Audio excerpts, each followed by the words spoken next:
नमस्कार, आदाब। Crime petrol Dastak में आप सभी का एक बार फिर से स्वागत है। मुंबई के बोरीवली इलाके का एक real estate developer Rajesh Ganatra गायब हो गया था। पेश है उस केस का दूसरा और आखिरी भाग। साल 2008 आकाश वर्मा गायब हो जाता है। साल 2010 गोविंद राजपूत उम्र 39 गायब हो जाता है। साल 2012 29 अप्रैल रात 8:30 बजे परेल में रहने वाले जगदीश गनात्रा को एक अज्ञात फोन आता है कि उसके छोटे भाई राजेश गनात्रा का मुंबई के महालक्ष्मी इलाके में एक्सीडेंट हो गया है। और हैरत की बात यह होती है कि वो फोन खुद राजेश गनात्रा के सेल फोन से किया गया होता है। जगदीश अपने सबसे छोटे भाई कमलेश के साथ साउथ मुंबई के सभी अस्पतालों में राजेश को ढूंढता है। ट्रैफिक कंट्रोल रूम से भी वो कांटेक्ट करते हैं, पर दोनों जगहों से उन्हें कोई खबर नहीं मिलती। राजेश 29 अप्रैल को दोपहर 12 बजे अपने पार्टनर नीरव दत्ता के साथ फोन पर बात करने के बाद अपने घर से निकलता है। सुनील, राजेश का बेटा, उस समय घर पर ही होता है। उसी सुबह को राजेश की मां लीलावती, पत्नी चारुलता और बेटी श्वेता एक शादी अटेंड करने वडोदरा चले जाते हैं। जगदीश, कमलेश और सुनील गनात्रा बोरीवली पुलिस स्टेशन में मिसिंग कंप्लेंट लिखवाते हैं। नीरव पुलिस को बताता है कि वो राजेश को कांदिवली हाईवे के पास एक रेस्टोरेंट में मिला था। राजेश और उसकी विरार में होने वाली किसी जमीन की डील मुश्किल में पड़ गई थी। उन्हें उस जमीन से बहुत उम्मीदें थी, पर वो जमीन लिटिगेशन में फंसी थी। और ये लिटिगेशन वाली बात नीरव को हरीश मनसुखानी ने बताई थी। इस डील में शामिल एजेंट गिरीश चौबे को भी क्वेश्चनिंग के लिए बुलाया जाता है। गिरीश भी वही बात कहता है जो नीरव कह रहा था कि राजेश वो डील रुक जाने पर बहुत डिस्टर्ब था। गिरीश कहता है कि उसने राजेश को दिलासा दिलाया था कि वो उसके लिए कोई दूसरा प्लॉट देखेगा, लेकिन राजेश का दिल उसी प्लॉट पर टिका हुआ था। राजेश का सेलफोन उस अज्ञात कॉल के बाद ऑफ ही रहता है और ना ही कोई फिरौती के लिए कॉल आती है। एक हफ्ते बाद राजेश गनात्रा की हर डिटेल्स को छान मारने के बाद पुलिस को पता चलता है कि 29 अप्रैल को रात 10:30 बजे दहीसर ईस्ट के एक गारमेंट्स की दुकान में राजेश गनात्रा का क्रेडिट कार्ड इस्तेमाल हुआ था। उसी दौरान एक और खबर आती है। राजेश की पत्नी चारुलता को पता चलता है कि उनके बोरीवली वाले फ्लैट में राजेश के लॉकर से 2 लाख रुपए गायब होते हैं। ये फ्लैट उस वक्त अंडर रेनोवेशन होता है। ये घटना उसी दिन रात 11:30 बजे की होती है जब राजेश गायब होता है। सिक्योरिटी रजिस्टर में नाम राजेश गनात्रा का ही एंटर किया गया होता है। ड्यूटी पर तैनात सिक्योरिटी गार्ड बताता है कि जो आदमी आया था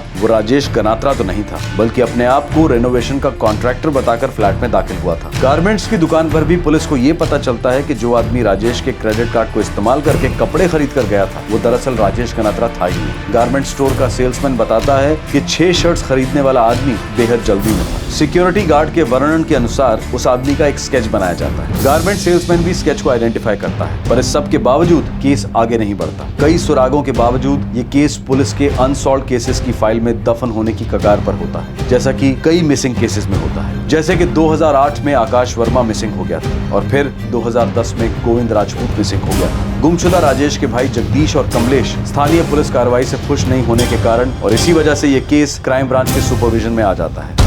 सर, इस केस में इन्वॉल्व सभी लोगों के पिटारे इस फाइल में हैं। सारे पिटारे खोलो और सभी की एक एक डिटेल माइक्रोस्कोप के नीचे डाल दो। फर्स्ट थिंग, राजेश गनात्रा 1 महीने से मिसिंग है और अभी तक कोई फिरौती का कॉल नहीं आया, मतलब उसका किडनैप नहीं हुआ। Kidnapping is ruled out.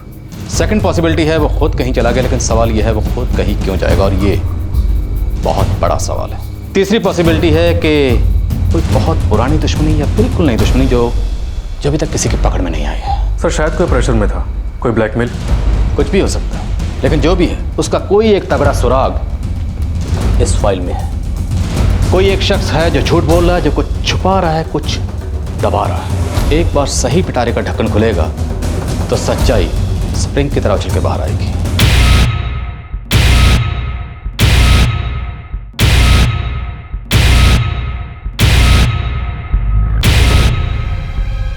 क्या हो पापा, कोई टेंशन है? नहीं। चलो शुरू करते हैं। Let's start with the family.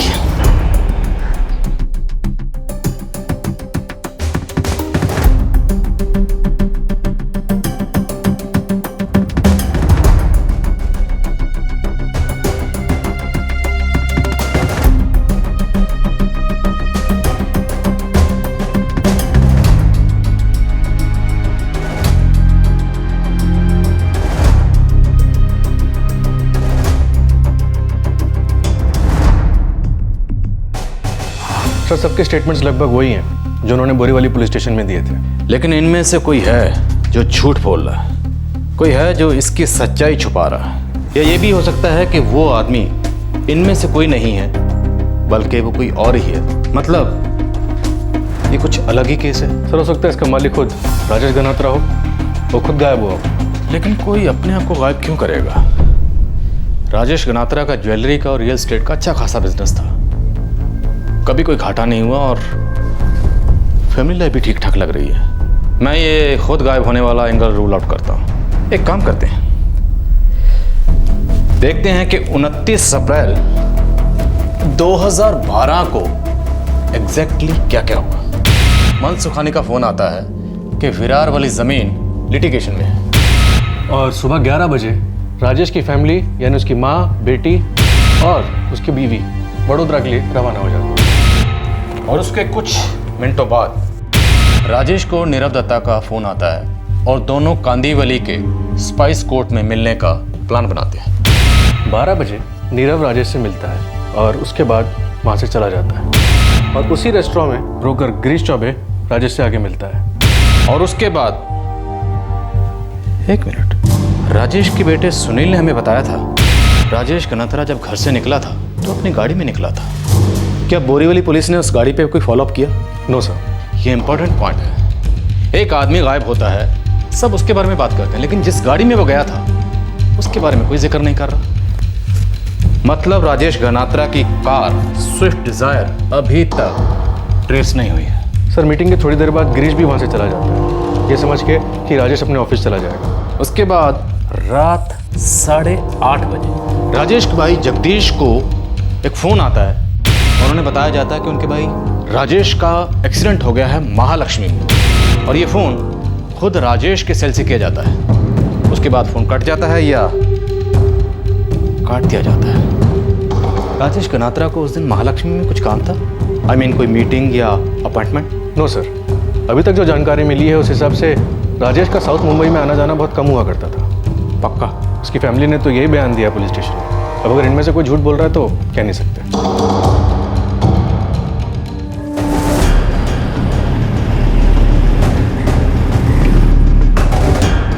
पापा एकदम से निकल गए, वो थोड़े टेंशन में थे, कह रहे थे नीरव काका से मिलने जा रहे हैं। उनका कभी महालक्ष्मी साइड में जाना होता था? जहाँ तक मुझे याद है वो शायद ही कभी उस तरफ गए होंगे।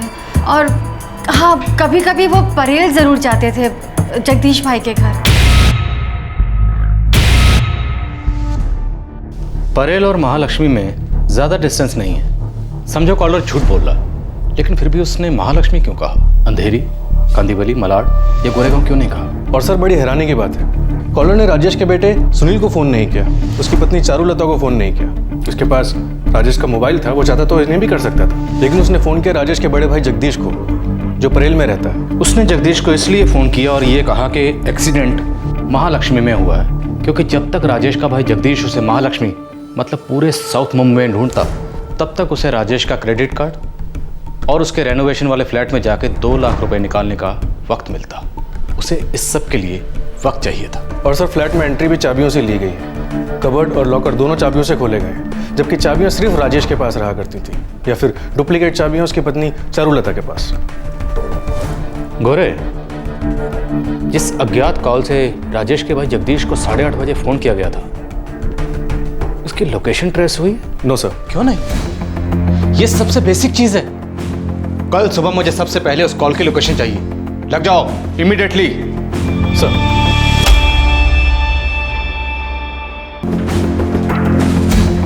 सर, कॉल लोकेशन दहीसर है, दहीसर ईस्ट। देखा, कॉलर ने दहीसर ईस्ट से फोन किया राजेश के भाई को कि उनके भाई का एक्सीडेंट हो गया है महालक्ष्मी में। तो राजेश के भाई जगदीश और कमलेश लग गए अपने भाई को साउथ मुंबई के हॉस्पिटल और ट्रैफिक पुलिस हेडक्वार्टर में पूछताछ करने। इसी दौरान ये दहीसर ईस्ट के एक गारमेंट शॉप से 6 शर्ट्स खरीदता है और खरीदने के लिए राजेश का क्रेडिट कार्ड यूज किया गया, और खरीदने वाला बहुत जल्दी में था। उसके बाद वो राजेश के रेनोवेशन वाले फ्लैट में जाता है और वहां से 2 लाख रुपए लेके गायब हो जाता है। लेकिन सिर्फ 6 शर्ट्स, और वो भी बड़ी हड़बड़ी में। क्यों? सिंपल, कहीं भागने की तैयारी हो रही थी। बट स्टिल सिर्फ 6 शर्ट्स क्यों? सर शायद 6 शर्ट्स 6 लोगों के लिए हों। लेकिन कोई शर्ट्स क्यों बदलेगा? मतलब या तो शर्ट्स मैले हुए होंगे या शर्ट्स के ऊपर खून के धब्बे होंगे। एक काम करो, हेडक्वार्टर फोन करो और ज्वाइंट सीपी से कॉल ट्रैकिंग की परमिशन लो। 29 अप्रैल सुबह से लेकर रात तक राजेश गनात्रा के कॉल की हर लोकेशन ट्रैक करो। इस केस की इन्वेस्टिगेशन में बोरीवली पुलिस ने जो कदम उठाए थे, क्राइम ब्रांच उन्हीं कदमों पर चल रही थी। पर इस बार हर कदम हर पहलू की और भी गहराई से जांच हो रही थी। क्राइम ब्रांच ने माइक्रोस्कोपिक अप्रोच ली और यह तरीका रंग लाया। इस केस में कुछ नए एंगल्स उभर कर आए, कुछ नई दिशाएं खुली, लेकिन यह तो सिर्फ एक शुरुआत थी। यह केस क्राइम ब्रांच को भी हिलाकर रख देने वाला था।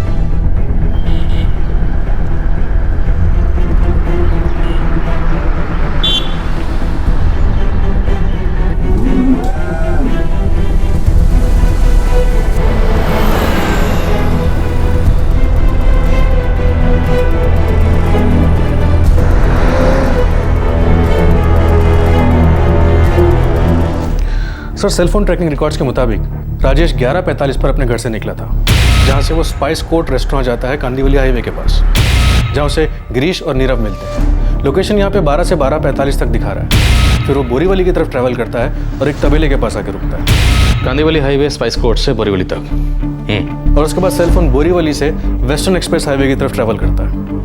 इंटरेस्टिंग। कहाँ तक? लास्ट लोकेशन गोट बंदर जंक्शन दिखा रहा है। ये दोपहर 2:30 बजे की बात है। उसके बाद सेलफोन का कोई लोकेशन नजर नहीं आ रहा। स्विच ऑफ किया होगा। आगे बोलो। सर, फिर रात को 7:45 बजे सेलफोन फिर गोट बंदर जंक्शन पे एक्टिव हो जाता है।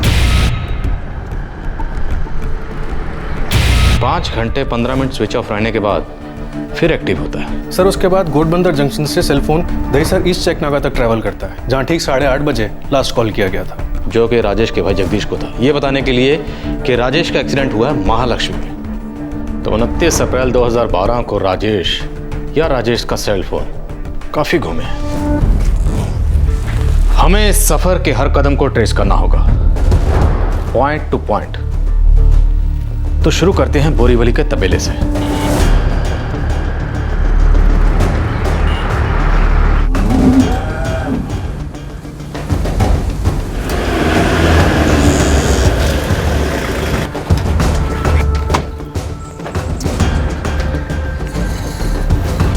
अप्रैल को राजेश गनात्रा यहाँ आया था। राजेश गनात्रा? बोरीवली का प्रॉपर्टी डेवलपर है। 29 अप्रैल को सवा के करीब यहाँ आया था अपनी स्विफ्ट डिजायर गाड़ी में। क्यों? साहब, मैं तो यहाँ सिर्फ तबेला चलाता हूँ, शायद मेरे सेठ से मिलने आए होंगे। कौन है तेरा सेठ? कहाँ है? गिरीश भैया, गिरीश चौबे जी, वो भी जमीन का बिजनेस करते हैं साहब।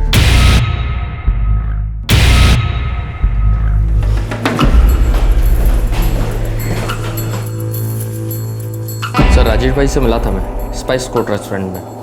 वहाँ से सर मैं सीधे अपने तबेले पर गया, कुछ हिसाब किताब करना था। इसके बाद सर मुझे कोई आइडिया नहीं कि राजेश भाई तबेले पर क्यों आए, कब आए, मुझे कुछ नहीं मालूम। आप उनके साथ गोटबंदर नहीं गए? अरे बोला ना सर, मैं सीधे अपने तबेले पर गया था। दरअसल सर, जब मेरी राजेश भाई से बात हुई थी तो मैंने उनसे बोला था कि विरार वाले प्लॉट की डील होना मुश्किल है, मैं आपके लिए कोई नया प्लॉट देख दूंगा। और दरअसल मैंने उनसे एक प्लॉट की बात की भी थी जो कि घोड़बंदर में, लेकिन उन्होंने साफ मना कर दिया। और मुझे नहीं लगता सर कि वो घोड़बंदर वाला प्लॉट देखने अकेले गए होंगे। मुझे सच में ये बात बिल्कुल समझ में नहीं आ रही सर। आपने राजेश के पार्टनर नीरव से उस घोड़बंदर के प्लॉट की बात की थी? नहीं सर, मैंने सिर्फ राजेश भाई से बोला था। ठीक है, आप जा सकते हैं। अगर ज़रूरत पड़ी तो फिर बात करेंगे। Thank you. झूठ बोल रहा हूं। जानता हूं। तुरंत इस आदमी के फ़ोन की मूवमेंट ट्रैक करो। अगर इसके सेल की लोकेशन राजेश की सेल की लोकेशन के साथ मैच कर गई तो समझो हमें इस केस में एक बड़ा ब्रेक थ्रू मिल गया। सर, ये आदमी बहुत कम टाइम में बहुत ज़्यादा फैल गया है। इसके दूध में पानी है, मिलावट है इसके दूध में, इसलिए इतना फैल गया।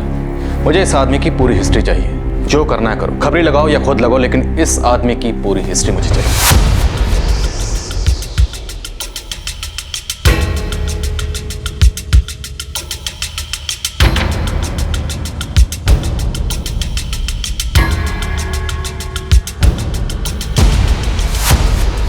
ये लीजिए। Thank you.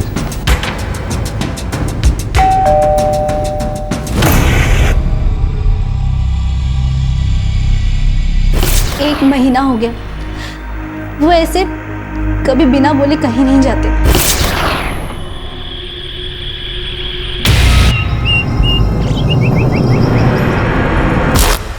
जी, मेरे पति आकाश गिरीश चौबे के लिए काम करते थे। कब से काम कर रहे थे? 2004 से 2008 तक। फिर वो गायब हो गए। गिरीश चौबे उन्हें यूपी में हमारे गांव से मुंबई लेकर आए थे। तब से आपके पति कोई खबर नहीं आई, कुछ भी नहीं? जी नहीं सर, पुलिस हर बार कहती कि कोई सुराग नहीं मिला।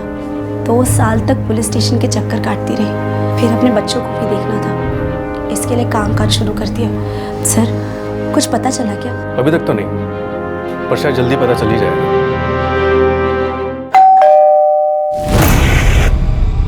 माधुरी राजपूत? जी। जिसका पति 3 महीने से गायब हो, वो सब्र कैसे कर सकता है इंस्पेक्टर? और अब तो 2 साल के ऊपर हो गया है, इनकी कोई भी खबर नहीं है। पर मैं सच कहती हूँ, वो मुझे छोड़कर नहीं गए हैं। वो तो ऐसे बिल्कुल भी नहीं थे। उन्होंने तो नया फ्लैट लिया था और दिन रात मेहनत कर रहे थे उस फ्लैट का लोन चुकाने के लिए। आपके पति गोविंद राजपूत इंश्योरेंस एजेंट थे?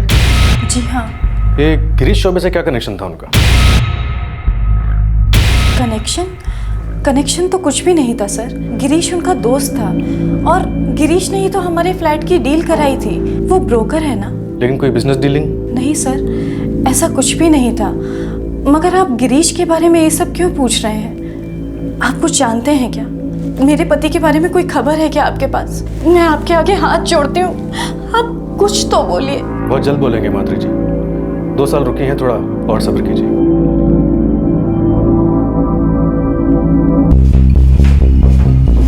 सर, बोरीवली पुलिस स्टेशन के रिकॉर्ड्स मैच करते हैं। ये गिरीश चौबे की कहानी रंग से राजा वाली कहानी। पहले ऑटो चलाता था और अब बड़ी प्रॉपर्टीज हैं, एक तबेला है, एक ड्राइवर है मुकेश भोसले, और एक बॉडीगार्ड भी है सर, सुशील काजू।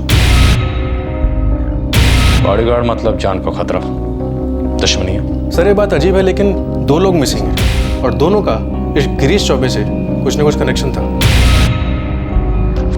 This is something very serious. Sir ये दोनों केसेस बोरीवली पुलिस स्टेशन में फाइल हुए थे और आज तक वहीं पड़े हैं। उसके फोन का मूवमेंट क्या कहता है? सर हमारे पास ठोस सबूत है। उसने कहा था वो घोड़बंदर गया ही नहीं, जबकि उसके सेलफोन रिकॉर्ड्स दिखा रहे हैं पहले कांदीवली से बोरीवली तबेला, फिर उसके बाद घोड़बंदर जंक्शन, फिर वहाँ से टुंगारेश्वर मंदिर, वहाँ से मानौर और फिर वापस घोड़बंदर जंक्शन, फिर दहीसर और फिर बोरीवली। इतने लोकेशन उतने सवाल, और इन सारे सवालों के जवाब गिरीश चौबे को देने पड़ेंगे। उठा लाओ उसे। सर गोरे, उसके ड्राइवर और बॉडीगार्ड को अलग से उठा के लाओ। ये क्या बात हुई सर जी? आप लोग बार बार मेरी क्लास काहे ले रहे हैं? एक बार मैंने अपना बयान दर्ज करा दिया ना बोरीवली पुलिस स्टेशन में, तो बार बार क्यों किया जा रहा है मेरे साथ? चलिए आप चलिए।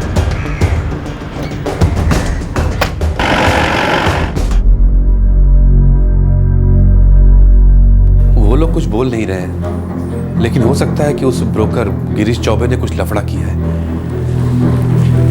क्या बोले क्राइम ब्रांच वाले? क्या राजेश गिरीश के साथ थे? डिटेल्स तो कुछ नहीं दी उन्होंने, लेकिन चारू प्लीज प्लीज तुम हिम्मत रखो।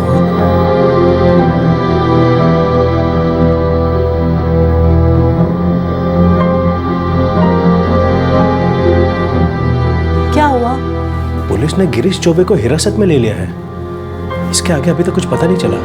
क्राइम ब्रांच अब इस केस में पूरी गहराई तक उतर चुका था। इस केस के कुछ ऐसे पहलू सामने आने लगे थे जो शायद अगर पहले दिखाई दे गए होते तो ये केस अब तक सॉल्व हो गया होता। अब राजेश गनात्रा को गायब हुए पूरा 1.5 महीना बीत चुका था। आकाश वर्मा को गायब हुए पूरे 4 साल बीत चुके थे और गोविंद राजपूत पिछले 2 साल से गुमशुदा था। और ये तीनों मिसिंग केसेस एक आदमी से जुड़े थे, गिरीश चौबे। सर मंदिर जाना भी कोई कानूनी जुर्म है क्या? मैं हफ्ते में 3 बार जाता हूँ टुंगारेश्वर मंदिर। तुम टुंगारेश्वर मंदिर घोड़बंदर होकर गए थे और तुमने अपने पहले बयान में कहा था कि तुम घोड़बंदर गए नहीं। तुम्हारे फोन की लोकेशन और राजेश के फोन की लोकेशन एकदम सेम है, कार्बन कॉपी की तरह। तुम तबेले पर थे, उस वक्त राजेश भी तबेले पर था। तुम जब घोड़बंदर गए, राजेश भी घोड़बंदर गए। उसके बाद राजेश का सेल फोन स्विच ऑफ हो गया। फिर वहां से तुम टुंगारेश्वर गए, फिर घोड़बंदर, फिर दहीसर, बोरीवली। राजेश को कब मारा? घोड़बंदर पहुंचने के पहले या बाद में? कैसी बात कर रहे हैं सर आप? सर ये सिर्फ इत्तेफाक है और कुछ नहीं। मैं खुद हैरान हूं कि राजेश भाई और मेरी सेल लोकेशन कैसे हो सकती है। सर हो सकता है कि राजेश भाई मेरा पीछा कर रहा हो सकता है ना? होने को बहुत कुछ हो सकता है। एक काम करो, बैठ के आराम से चाय पानी पियो और फिर सोचो कि क्या बोलना। एक टिप देता हूं, if you tell the truth you don't have to remember anything. नहीं समझे? अगर सच बोल दोगे तो कुछ याद नहीं करना पड़ेगा।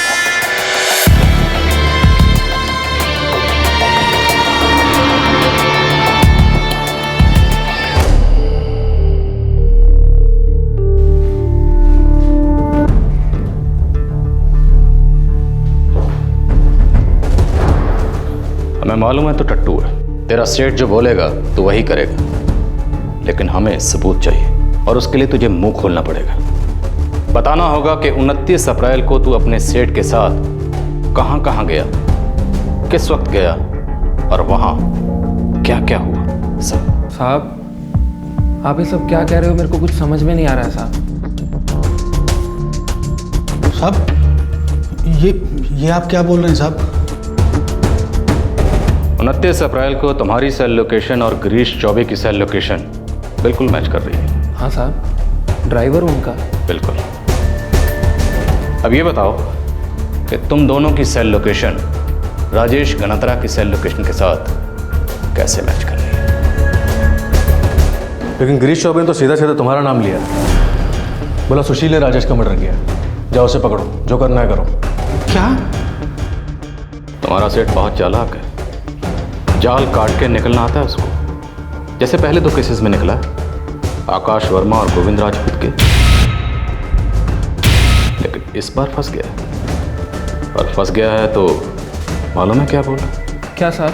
कमीना बोल रहा है कि राजेश गनात्रा को उसने नहीं, सिर्फ और सिर्फ तुमने मारा। नहीं साहब ये सच नहीं है। साहब मेरी राजेश भाई के साथ क्या दुश्मनी हो सकती है? साहब मैं तो एक मामूली सा ड्राइवर हूँ। मैं तो सिर्फ बॉडीगार्ड हूँ साहब। जहाँ जहाँ गिरीश भाई जाते हैं मैं उनके साथ जाता हूँ साहब। और जो बोलते हैं तुम आके मुंह के कर डालते हो। जैसे कि राजेश गनात्रा को मारने के लिए कहा और तुमने उसे खत्म कर दिया। नहीं साहब, मैंने ऐसा कुछ नहीं किया। मैं तो सिर्फ गाड़ी चला रहा था साहब। तो फिर राजेश गनात्रा को किसने मारा? परवेज आलम और नानक सिंह ने। सुधीर पलसाने भी साथ में था। कौन है ये तीनों? परवेज आलम, नानक सिंह और सुधीर पलसाने।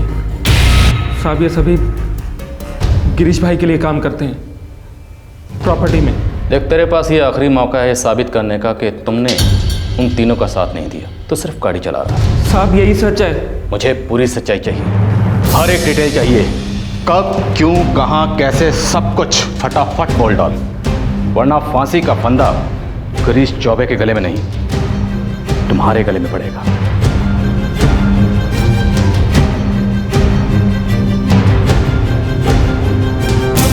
ओ भाई कब तक बैठा के रखोगे? साहब के आने तक। तो गए कहाँ है साहब? मालूम नहीं है।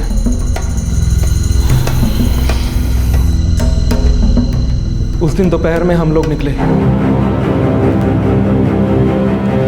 साहब और मैं आगे आगे थे और पीछे पीछे राजेश भाई आ रहे थे।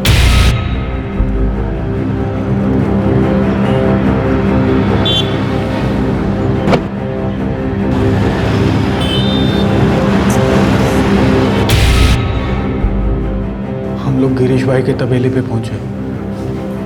वहाँ उन दोनों के बीच में कुछ बातचीत हुई। फिर राजेश साहब ने अपनी गाड़ी तबेले पे छोड़ दी और हमारे साथ हमारी गाड़ी में आ गए।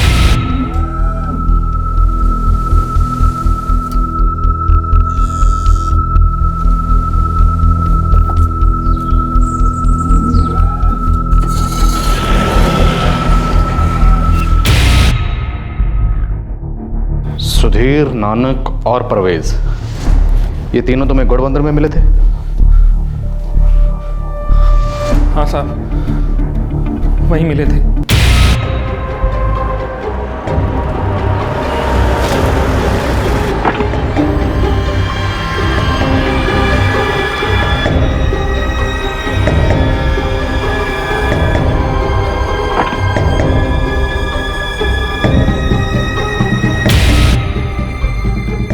उसके बाद मैं और मुकेश वापस तबेले पर लौटे और गिरीश भाई के फ़ोन का इंतज़ार करने लगे। और गिरीश ने फ़ोन कब किया? शाम को 7 बजे। जी साहब। ठीक है साहब, पहुंच जाएंगे।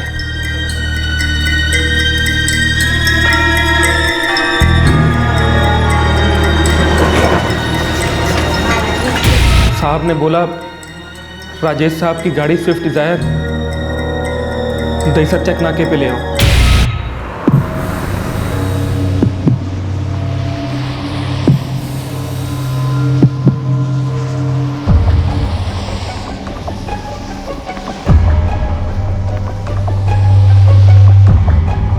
बात कर।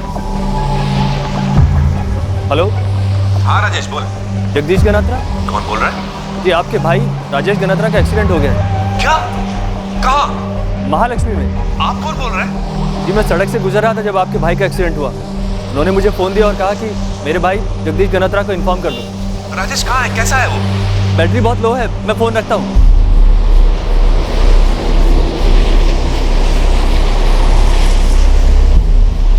इस हालत में चकना का क्रॉस करना बहुत मुश्किल होगा। परवेज, बाय मोड़ मोड़ मोड़ मोड़, यहाँ तक, ये भी मोड़, ये पकड़। मालूम है ना क्या करना है? जल्दी से जल्दी। और परवेज तुम लोगों के लिए 6 बेदाग शर्ट लेके आए। हाँ साहब।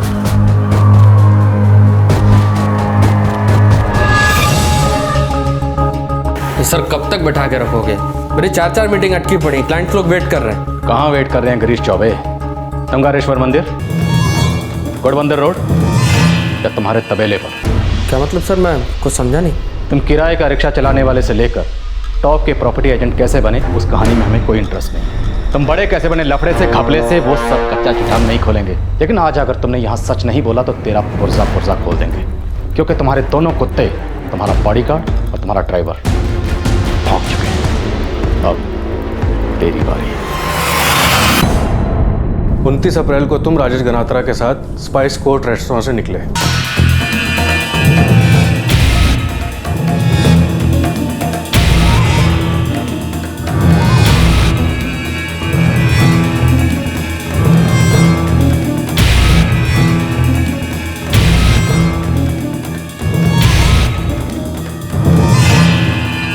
गिरीश चौबे, एक बात बताऊं, आज तक जितने मुलजिम मेरे सामने आए हैं उन पर थप्पड़, मुक्का, लात या इलेक्ट्रिक शॉक नहीं आजमाया मैं।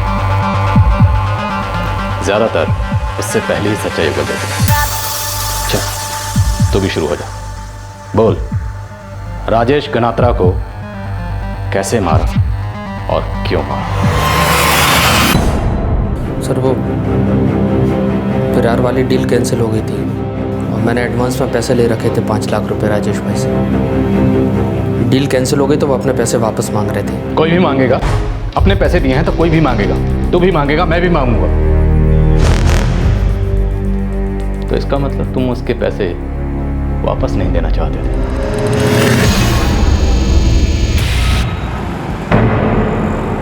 गिरीश, ये तुझे नहीं पता था इसके बारे में? अगर पता होता तो वो जमीन दिखाता ही क्यों मैं आपको? गिरीश, मुझे मेरे 5 लाख रुपए वापस चाहिए बस। क्या बात कर रहे हैं राजेश भाई? नुकसान मेरा भी हुआ है, खुद के 10 पेटी घुस गए इस प्रोजेक्ट में। तो तुम चाहते क्या हो मुझसे? भूल जाओ पैसे। अरे तुम्हें पता करना चाहिए था जमीन का स्टेटस क्या है, और वो किए बगैर तूने मुझसे 5 लाख रुपए एडवांस ले लिए, वो भी कब? 1 हफ्ते पहले, जबकि तुम्हें पता था कि जमीन की डील होनी पॉसिबल नहीं है। राजेश भाई ऐसा मत बोलिए, मैं आपको बता तो चुका हूं कि अगर पता होता तो बात वहां तक पहुंचती क्या? गिरीश, अब ज्यादा नाटक करने की जरूरत नहीं है। तुमने आज भी मुझे नहीं बताया कि जमीन लिटिगेशन में है, और मुझे पता चला किस? नीरव से। मनसुख खानी का फोन आया था उसके पास। राजेश भाई आज आप आकर हो किस मूड में ये बताओ पहले आप। मैं आपको खुद फोन करने वाला था लेकिन। हाँ गिरीश, सब समझता हूं मैं। देखो आज शाम तक मुझे मेरी 5 पेटी वापस चाहिए, नहीं तो बाय गॉड सीधा पुलिस स्टेशन जाऊंगा, तुम्हारे खिलाफ फ्रॉड का केस दर्ज कराऊंगा। मजाक नहीं करूंगा मैं। मजाक नहीं राजेश भाई, अब दिल दुखा दिया आपने। इतनी छोटी सी बात पे इतनी बड़ी टेंशन लेके बैठ गए। अच्छा चलिए उठिए, मैं आपको एक ऐसा प्लॉट दिखाता हूँ जिसको देखकर आपकी तबीयत खुश हो जाएगी। विरार वाला पानी मांगेगा, उसके सामने पानी, एकदम डबल साइज, पेपर एकदम नीट साफ क्लियर। कहाँ पर? अरे यहीं अपने घोड़बंदर, चलिए चल के देखते हैं। गिरीश, वो प्लॉट में देखूंगा, लेकिन ये मत समझना कि मैं अपने 5 लाख रुपए भूल गया। उसका हिसाब तुम्हें क्लियर करना पड़ेगा। राजेश भाई, आप भी यहीं हो, मैं भी यहीं हूँ और पैसे भी यहीं हैं। लेकिन यदि समय पर उस जमीन पर हमने हाथ नहीं डाला तो वो जमीन वहां नहीं रहेगी। बड़ा बिल्डर को भी दबोच लेगा उसको। चलिए आप जल्दी चलिए, देखकर तबीयत खुश ना हो जाए तो बोलो। उसने तुमसे अपने पैसे वापस मांगे तो तुमने उसे मौत दे दी। अरे दो गाड़ी काहे के लिए राजेश भाई? आप मेरे साथ चलिए ना, गाड़ी यहाँ सेफ रहेगी, अपने बंदे हैं। ठीक है, आप चाबी दे दो, लौटते समय मुकेश आ जाएगा रोड तक लेके गाड़ी। हाँ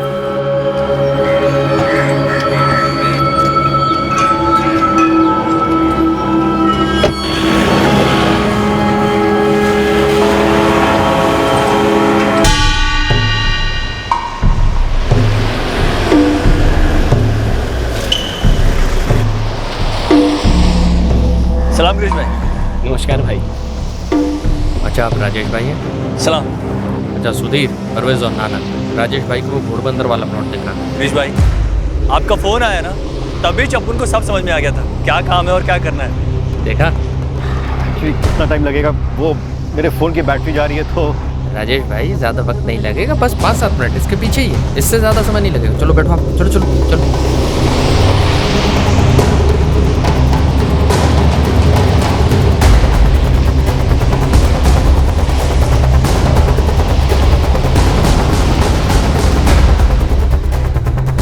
यार 5-7 मिनट तो कब के बीत चुके हैं। कहाँ पर है ज़मीन? बस राजेश भाई 2 मिनट और लगेगा, पहुँचे जा रहे हैं। हाँ, पर घोड़बंदर तो कब का पीछे छूट गया है। ये तो हम विरार की तरफ जा रहे हैं। अरे राजेश भाई, दरअसल वो भिवंडी रोड है ना, जैसे ही उसको टच करेंगे सामने अपनी ज़मीन देखेंगे। गिरीश लल्लू समझ रखा है क्या मुझे? कहाँ घोड़बंदर रोड, कहाँ भिवंडी रोड? अरे राजेश भाई, आज आपका वाकई शॉर्ट सर्किट है। मैं दरअसल सोच रहा हूँ कि तुंगारेश्वर मंदिर में दर्शन कर लें। दर्शन इसलिए कि अपनी ज़मीन की डील है बिल्कुल मक्खन माफिक हो।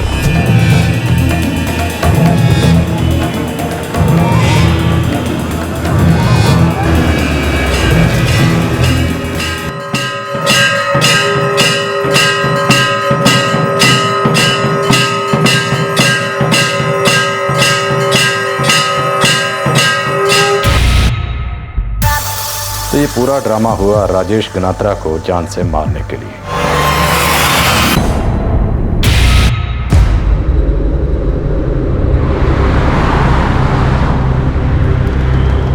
गिरीश, ये तुम मुझे कहाँ लेकर आए हो? ये तो मनोज स्टार्ट हो गया है। शॉर्टकट है राजेश भाई। गिरीश, साफ साफ बताओ क्या प्लान है तुम्हारा? क्यों घुमा रहे हो मुझे? देखो, मुझे कुछ ठीक नहीं लग रहा है। हम लोग घर चलते हैं, प्लॉट किसी और दिन देख लेंगे। हाँ नानक, गाड़ी घुमाओ। गाड़ी तो अब नहीं घूमेगी राजेश भाई। मतलब? क्योंकि अब मेरा दिमाग घूम गया है। क्या बकवास कर रहे हो? अबे चुप! बकवास तूने की है मुझे पुलिस की धमकी देकर। जानता है मैं कौन हूँ? जानता है? बिद्दी से 5 लाख रुपए, 5 लाख रुपए के लिए तूने मुझे पुलिस की धमकी दी।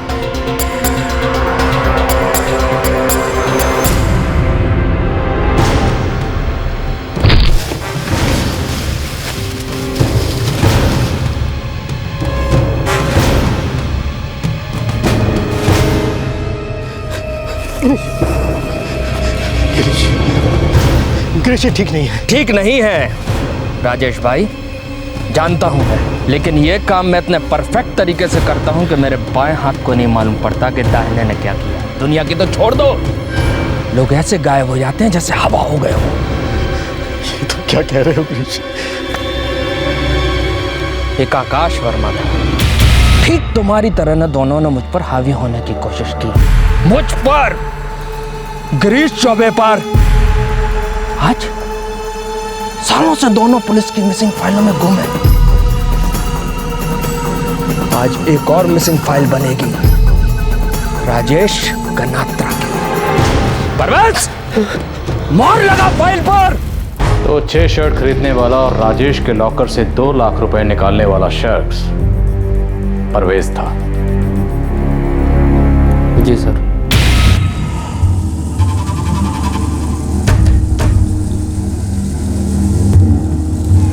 आकाश वर्मा और गोविंद राजपूत को क्यों मारा? आकाश कमीना था साहब, बेकार बैठा था अपने गांव में, तरस खाकर लेकर आया मैं उसको इधर पर। मेरी थाली में थूक दिया, मेरा नाम लेकर मेरे पीठ पीछे अपना धंधा शुरू करना चाहता था, बहुत ऊपर उड़ना चाहता था सर, पर काट दी उसके मैंने, और उसको भी। गोविंद राजपूत सर वो जिस कंपनी में काम करता था वहाँ से मैंने लोन लिया था। जहाँ से तुम एक बार पैसे ले लेते उसे वापस करने की आदत तो तुम्हें है नहीं। सर वो बहुत दिमाग खा रहा था मेरा, हर दिन एक ही बात। राजेश गनात्रा की गाड़ी कहाँ है? Swift Dzire. सर वो गुजरात में भेज दी मैंने गाड़ी। तुम्हारे तीनों आदमी नानक, सुधीर और परवेज इस वक्त कहाँ मिले?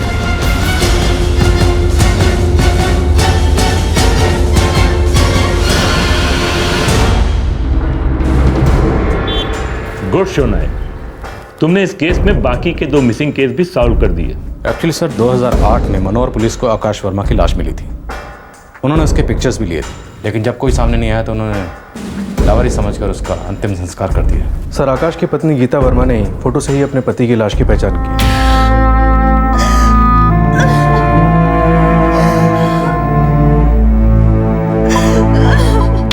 सर गोविंद राजपूत की बॉडी पूरी तरह से जला दी गई थी, उसका कुछ नहीं मिला। माधुरी जी, गिरीश चौबे और उसके साथियों के बयान हैं हमारे पास, जो ये साबित करते हैं कि आपके पति गोविंद राजपूत अब इस दुनिया में नहीं रहे। मुझे मालूम था, मुझे छोड़कर नहीं जा सकते। प्यार करते थे वो मुझसे, 2 साल से बस मुझे इसी बात का डर था कि कहीं उनके साथ कुछ हो ना गया, और आज ये। सर ये आदमी गिरीश चौबे कोई मेंटली इम्बैलेंस या साइकोपैथ नहीं है, बल्कि एक शातिर क्रिमिनल माइंड है। इसने पहला कत्ल आकाश वर्मा का किया और सालों तक पकड़ा नहीं गया, तब इसकी हिम्मत और बढ़ गई। फिर इसने गोविंद राजपूत के साथ भी वही किया जो इसने आकाश वर्मा के साथ किया, उसमें भी ये डिटेक्ट नहीं हुआ, तो सर ये और ढीठ हो गया। शुक्र है राजेश गनात्रा का केस अनडिटेक्टेड नहीं रहा, 2 महीने लगे, लेकिन कम से कम केस क्लोज हुआ, और साथ में 2 और फैमिलीज को भी एक क्लोजर मिला। सर हम इस गिरीश चौबे की इंटेरोगेशन को जारी रखना चाहते हैं, क्योंकि हो सकता है कुछ और केसेस में कुछ और लोग हों जिन्हें इस गिरीश चौबे ने गायब किया हो, जिनसे इस गिरीश चौबे ने पैसे उधार लिए हों, या जिन्होंने इसे नाखुश किया, क्योंकि इस गिरीश चौबे ने मौत को अपना सबसे आसान पैंतरा बना रखा था।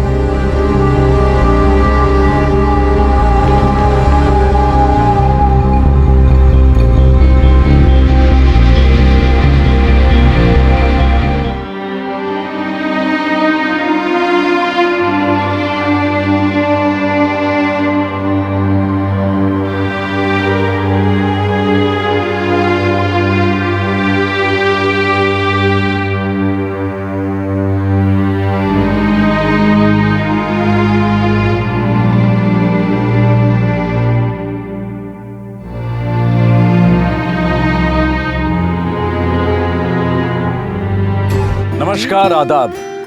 आज क्राइम पेट्रोल दस्तक सीजन 4 अपने 200 एपिसोड पूरे कर रहा है। हमने हमेशा कोशिश की है कि हम अपने इस कार्यक्रम का एक अच्छा स्टैंडर्ड मेंटेन करें। आपका भरपूर प्यार हमें इस प्रोग्राम को और बेहतर बनाने के लिए प्रेरित करता रहा है। आपके प्रोत्साहन ने हमारी महत्वाकांक्षाओं को पंख दिए हैं। हम प्रार्थना करते हैं कि आपका और हमारा साथ इसी तरह से बना रहे। दुआ करते हैं कि हम पूरी सच्चाई और ईमानदारी से आपके सामने केसेस पेश करते रहें, और हर एपिसोड से हमें और आपको कुछ नया सीखने को मिले, ताकि हम एक बेहतर और सतर्क नागरिक बन सकें।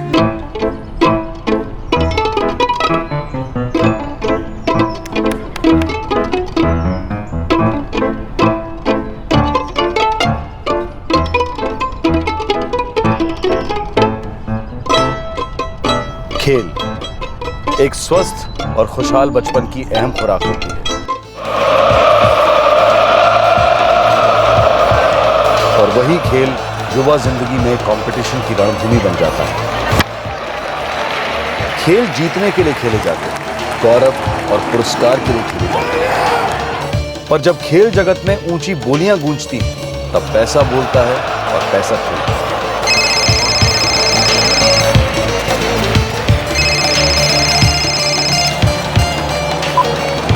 हाँ बोल। अराउंड 11 पक्का जीत रही है, बड़े नोट लगा दे।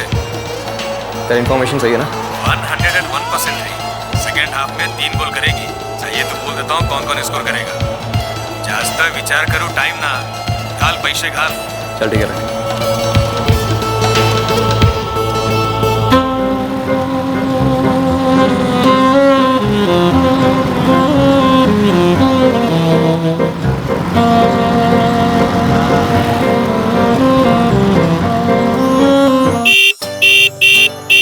Peter.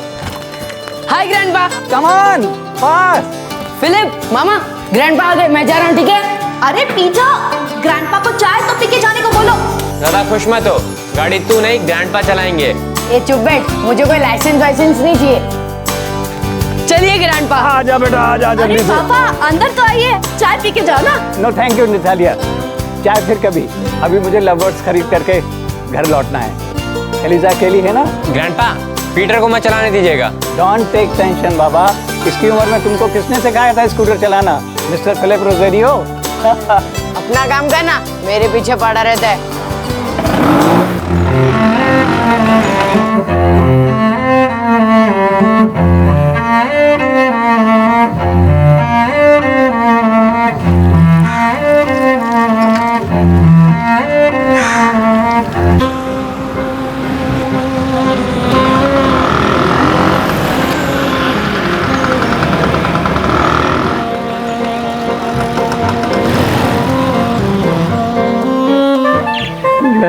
Lovely. Uncle. Oh, Sam. They are beautiful. I know, uncle.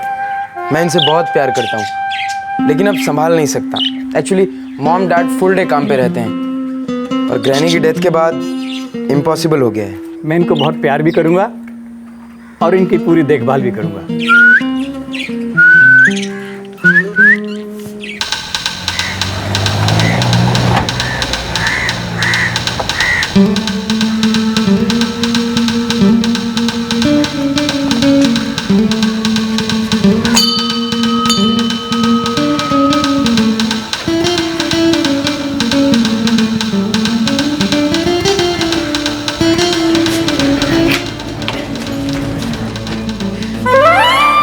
कौन हो तुम लोग?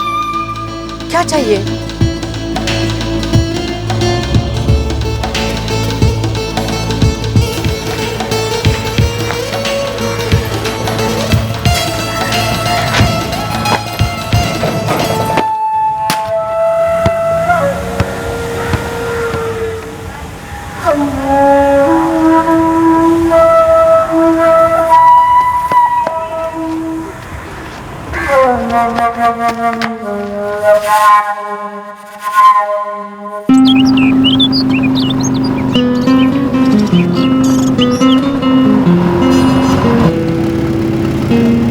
मई 2012 साउथ गोवा का एक खूबसूरत शांत गांव वेलेम एक सीनियर सिटीजन की भयंकर हत्या से हिल गया। जब यह हादसा हुआ तब एलिजा रोजेरियो अपने घर पर अकेली थी। उनके पति जेकब रोजेरियो पास के चिंचिनम गांव में लव बर्ड्स खरीदने गए थे अपने पोते पीटर को साथ लेकर। लेकिन उन्होंने कभी सपने में भी नहीं सोचा होगा कि जब वो घर पहुंचेंगे तो उनका अपना प्यार का घोंसला उजड़ चुका होगा। पर लव बर्ड्स की मीठी चहक की तरह क्या इस हत्या के पहले कोई दस्तक सुनाई दी थी?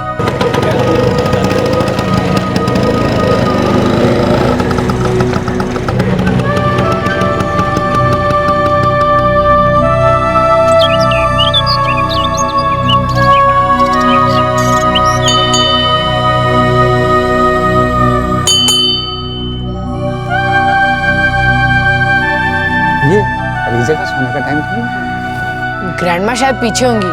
चलो देखते हैं।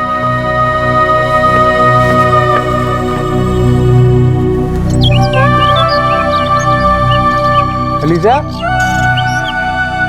एलिजा, एली, एलिजा,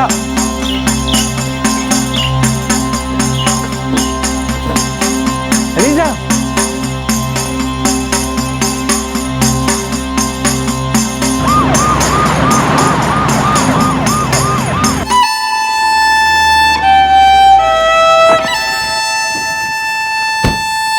हमको तो पता ही नहीं था, हमको तो जेम्स ने बताया।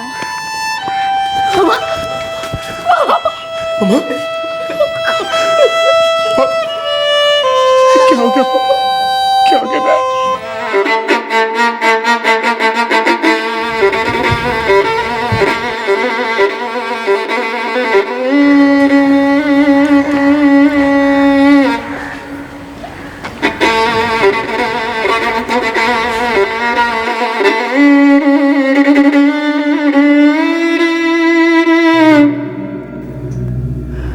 हम 4:30 बजे यहाँ पहुंचे। सामने का दरवाजा अंदर से बंद था। हमें लगा ग्रैनी बैकयार्ड में होंगी, पर वो वहाँ नहीं थी। लेकिन पीछे का दरवाजा खुला था। हम अंदर आए, ग्रैनी सोफे पर पड़ी थी। And she was dead.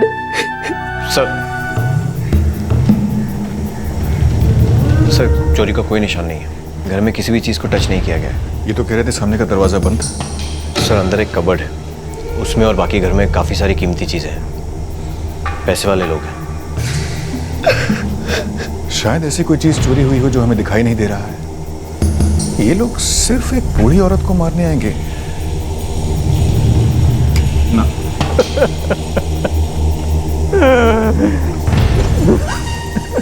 जो मारी है वो मेरी मॉम है। मेरा नाम सिल्वेस्टर। सिल्वेस्टर, हमें कोई चोरी या तोड़फोड़ के निशान नहीं मिले हैं। क्या आप अपने डैड से पूछ सकते हैं चेक करने के लिए? बेटा तुमने कार के अंदर लोगों को देखा था? नहीं सर, मैंने सिर्फ कार जाते हुए देखी थी। कब देखी थी? सर मेरा फुटबॉल इनके कंपाउंड में आया था, उसे लेने गया तब देखा। मारुति 800 थी। हाँ सर। कौन से कलर की बेटा? White colour. आप पड़ोसी हैं, कुछ देखा सुना नहीं आपने? हम तो सो रहा था, ये जेम्स आके हमको बोला कि रोजारियो के घर में पुलिस आया है।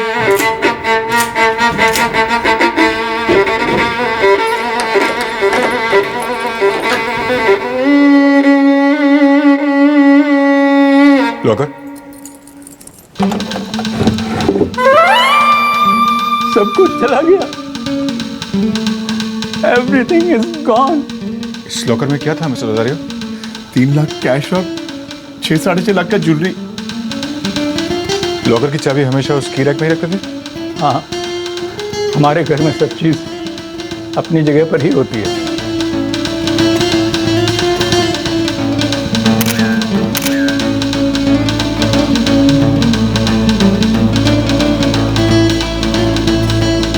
सर पड़ोसी सिक्वेरा के बेटे का कहना है कि उसने ठीक 4:10 पर यहाँ से एक सफ़ेद मारुति 800 जाते देखी।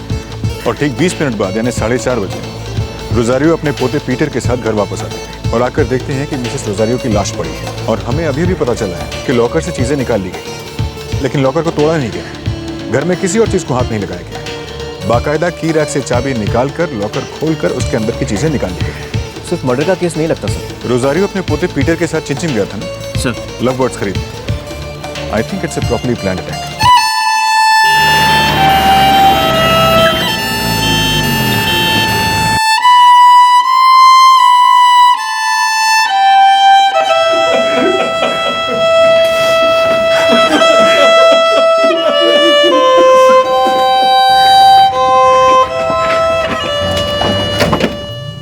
ये देखिए, लिगेचर स्ट्रैंगुलेशन, कोई रोप या कॉर्ड इस्तेमाल किया गया है गला घोटने के लिए। टाइम? आज शाम 3:30 से 4:30 के बीच में। लगता है किसी ने तगड़ी प्लानिंग की, परफेक्ट एलिबाई बनाया है। मैं ऑफिस में था जब मेरा वाइफ नटाली ने मुझे फोन किया। तेरा छोटे बेटे पीटर का फोन आया था कि वो उसके ग्रैंडपा के साथ है और उसका ग्रैनी के साथ क्या हुआ। आपको कॉल करने के बाद मैंने मम्मा को कॉल किया। मैं बारदेस गया हुआ था अपने फ्रेंड साइमन के, और जैसे ही डैड का फ़ोन आया मैं वहाँ से अर्जेंटली निकल गया। मिसेस रोजारियो का कातिल जानता था लॉकर और कबर्ड की चाबी कहाँ रखी थी। वो ये भी जानता था उसके अंदर क्या रखा है, और उसे ये भी अच्छी तरह मालूम था कि उस दोपहर को मिसेस रोजारियो घर पर अकेली रहने वाली थी। आपकी किसी के साथ कोई दुश्मनी? कोई ऐसा दुश्मन जो मिसेस रोजारियो को क्लोजली जानता हो? कैसी दुश्मनी इंस्पेक्टर? फुल लाइफ में हमारा कभी किसी के साथ एक बार भी झगड़ा नहीं हुआ, नॉट अ सिंगल फाइट। घर पर इतना सारा कैश क्यों मिस्टर रोजारियो? प्रॉपर्टी बाय करने का प्लान था हमारा। इस प्लान के बारे में और कोई जानता था?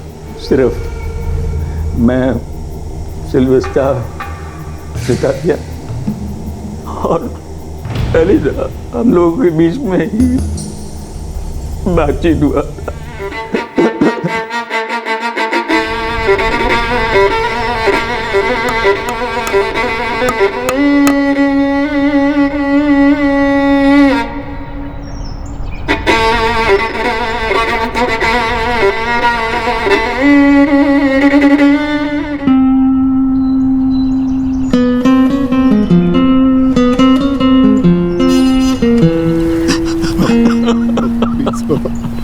प्लीज पापा।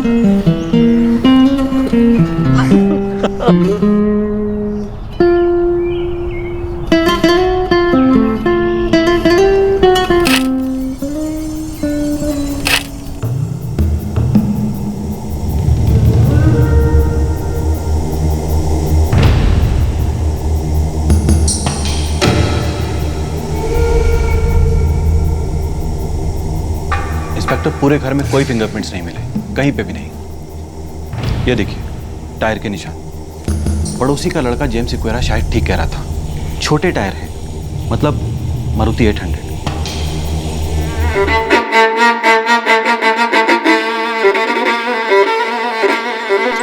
यस सर, अंकल जैकब भी आए थे पीटर के साथ। लव बर्ड से बहुत प्यार करते हैं? हाँ सर, अंकल जैकब को लव बर्ड्स ही सबसे ज़्यादा पसंद है। मैं पीटर और फिलिप को बहुत अच्छे से जानता हूँ, उनके ग्रैंडपा अंकल जैकब को भी। ऐसे ही आए थे या फ़ोन करके आए थे? मैंने ही फिलिप और पीटर को कहा था कि मैं अपने लव बर्ड सेल करना चाहता हूँ। आई थॉट शायद उनके ग्रैंडपा खरीदने में इंटरेस्टेड हों। फिर उन्होंने मुझसे कहा था कि वो किसी दिन बर्ड्स देखने आ जाएंगे।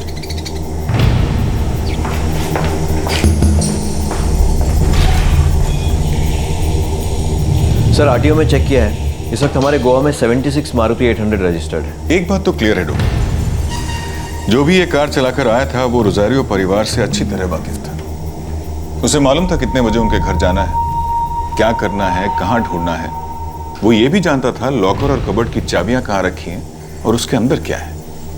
Correct sir. एक काम करो डोके, ये जो 76 मारुति 800 गोवा में रजिस्टर्ड है, पता करो इसमें से व्हाइट कलर की कितनी है, और रोजारियो परिवार से चेक करो क्या वो ऐसे किसी को जानते हैं जिनके पास व्हाइट मारुति 800 हो। Okay sir. But okay, Rosario परिवार के सभी मेंबर्स के phone records निकलवाओ। Sir.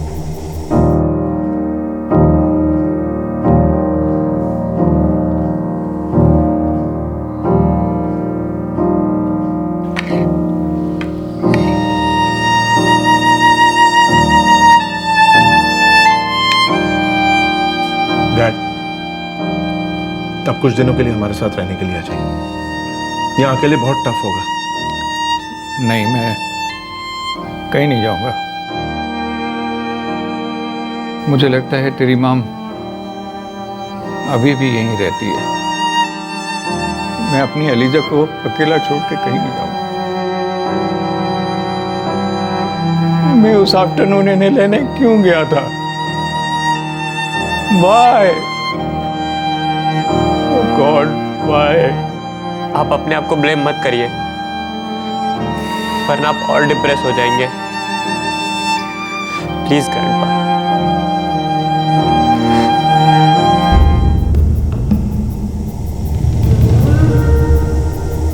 Sir, Jacob Rosario का फोन लोकेशन था चिंचनी।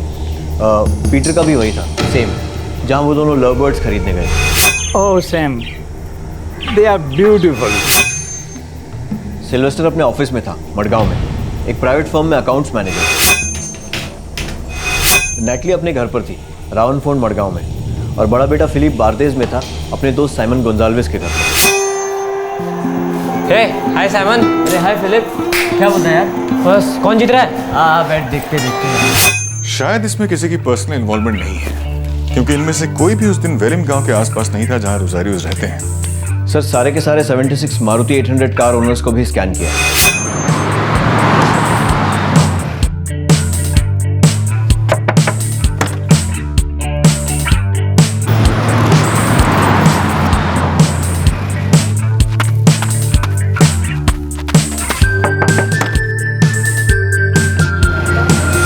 सर 76 मारुति 800s में से 15 कारें सफ़ेद हैं, पर इनमें से किसी का भी रोजारियो फैमिली से कोई कनेक्शन नहीं है। मैंने फ़ोन कॉल्स, फ़ोन रिकॉर्ड्स, हर किस्म के रिकॉर्ड्स चेक करवाए, but no connection at all. इन 15 मारुति 800 में से रोजारियोस के गांव विलियम के आसपास कितने हैं? सर 4।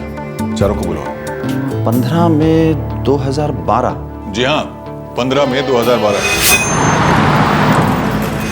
मैं बाम्बोली में जा रहा था बहुत ज़रूरी काम से। मुझे यहाँ क्यों बुलाया गया? 15 मई 2012 दोपहर के 3, साढ़े 3 बजे आप और आपकी सफेद मारुति 800 कहाँ थे मिस्टर परेरा?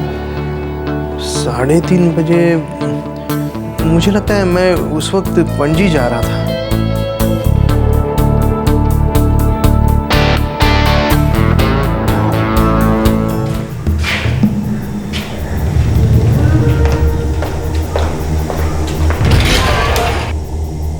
सब 15 मई को मैं साओ से लौट रहा था सर, अपने घर। तुमने कहा तुम्हारा घर और तुम्हारा ऑफिस दोनों साओ होजे में? यस। और तुमने अभी भी कहा कि 15 मई को तुम साओ होजे लौट रहे थे। वो इंस्पेक्टर। तो मिस्टर शिरोडकर, 15 मई को तुम कहां से साओ होजे लौट रहे थे? कानपुरा से। सर जिसने भी ये किया है उसने अपने लिए एक परफेक्ट एलिबाई, एकदम पक्का डिफेंस बनाया है ताकि उस पर शक जा ही ना सके। कहीं हम गलत पहाड़ तो नहीं चढ़ रहे? हो सकता है ये एक सिंपल चोरी का केस हो जिसमें शायद मर्डर भी हो गया। और ये जो इनसाइड जॉब के बारे में हम सोच रहे हैं, कहीं ये थियरी भी गलत तो नहीं है?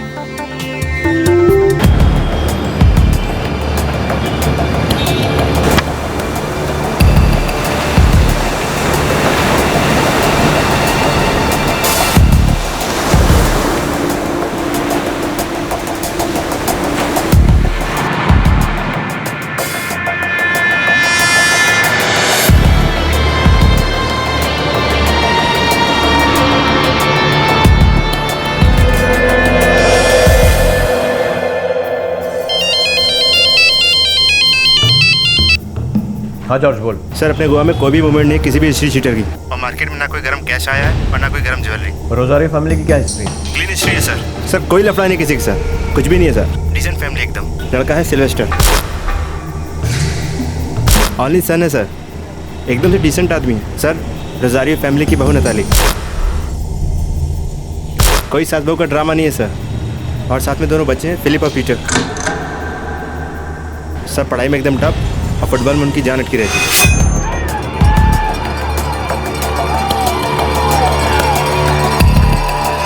हाँ सर, सिल्वेस्टर एकदम स्ट्रिक्ट डैडी है सर। दोनों लड़कों को लगाम देकर रखा हुआ है। सैमुअल और सिमोन से जुड़ी कोई खबर? नहीं सर, उसकी कोई खबर नहीं सर। ठीक है जॉर्ज, आंखें और कान खुले रखना।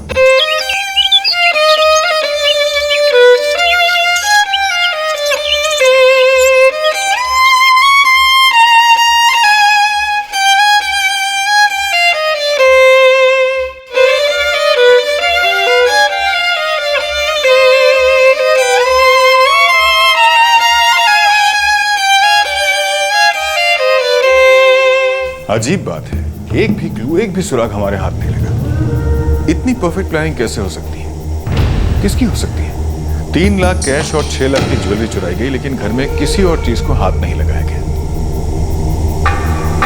डोके, हमें कैसे पता चला कि एग्जैक्टली 3 लाख कैश और 6 लाख की ज्वेलरी चोरी हुई है? सिल्वेस्टर, हमें कोई चोरी या तोड़फोड़ के निशान नहीं मिले। सब कुछ चला गया। इस लॉकर में क्या था मिस्टर रोजारियो? 3 लाख कैश और 6 साढ़े 6 लाख का ज्वेलरी। क्या ये हो सकता है कि लॉकर में कभी कुछ था ही नहीं? मतलब सर? मतलब हो सकता है ये सिर्फ एक मर्डर केस हो और कुछ नहीं।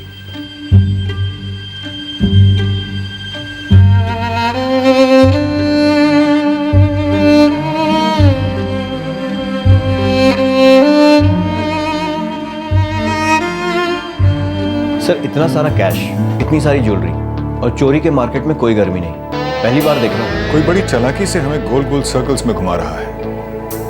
हम एप्पल को ऑरेंज समझ रहे हैं और बास को लव बर्ड समझ रहे हैं। किसी भी शहर, गांव या कस्बे में एक सीनियर सिटीजन पर कातिलाना हमला उस इलाके को झकझोर कर रख देता है, उस इलाके के सेफ्टी फैक्टर पर सवालिया निशान लगा देता है। ऐसे केसेस में पुलिस पर दबाव होता है उसे जल्दी सुलझाने का, लेकिन इस केस में काफी कोशिशों के बावजूद भी पुलिस अब तक एक सुराग तक नहीं ढूंढ पाई थी। लेकिन कुछ दिन निकलने के बाद आखिरकार बिना सुराग के अंधी गली में दम तोड़ते इस केस में फाइनली एक ब्रेक थ्रू मिला।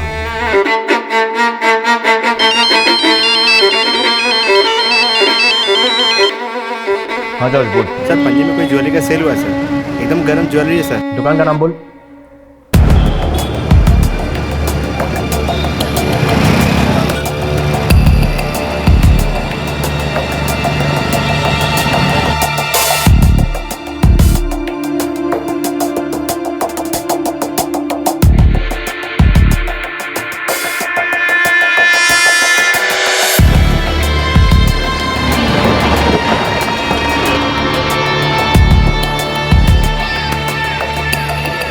तो मेरी एलिजा के कहाँ से मिली आपको ये? किसने किया मेरी एलिजा के साथ ऐसा? देखिए हमें सिर्फ क्लू मिला, आपकी वाइफ का कातिल नहीं, लेकिन मिल जाएगा, श्योरली मिल जाएगा। कल ही आया था लड़का, माल बेच और निकल गया। इनमें से कोई? नहीं सर, ना ये नहीं, ये कोई भी नहीं। नहीं सर। फर्स्ट टाइम लग रहा था। पहले भी आया था हमारे। ये बात पहले क्यों नहीं बताई? कौन था वो? Sir Xavier Carvalho. कौन जेवियर कारवालो? डिटेल बता। सटोरी लड़का है सर, यहीं पास में राउंड फोल्ड में रहता है।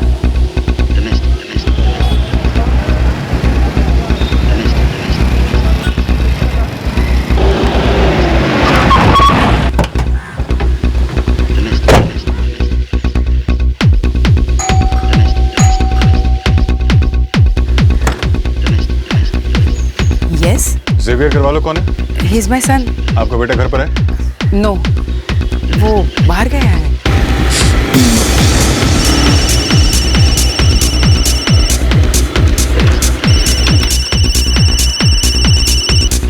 क्या मॉम? बेटा तुम कहाँ हो? क्या हुआ मॉम? बेटा कुछ प्रॉब्लम हो गई, तुम जल्दी घर आ जाओ। क्या हुआ मामा?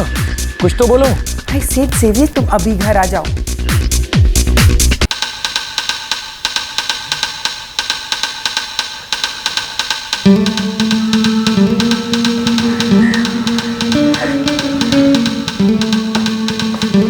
सर वो शायद अभी घर नहीं आया, लेकिन उसका नंबर ट्रैकिंग पर है और अभी अभी जेवियर ने एक और नंबर डायल किया है 4445786678। वो नंबर भी ट्रैकिंग पर है। मिसेस करवालो, आपका सन जेवियर सीरियस प्रॉब्लम है, अच्छा होगा वो हमारे हाथ लग जाए। मैं आपके घर के बाहर कांस्टेबल छोड़ के जा रहा हूँ, लेकिन जेवियर को इस बारे में कोई खबर नहीं होनी चाहिए। Yes inspector.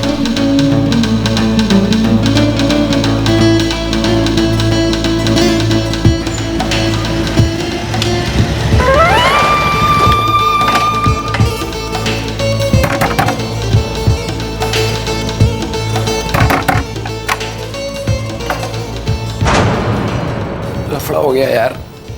क्या हुआ? Okay sir, cell location track हो गया, वारका बीच। माँ की, अपन ने ज्वेलरी बेचने से पहले थोड़ा वेट कर लेना चाहिए था यार।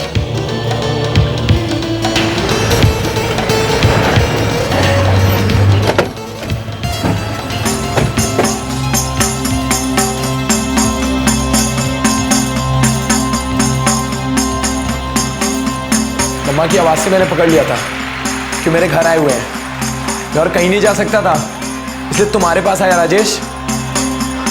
अभी मैं क्या करूं? बोल बोल बाबा बोल।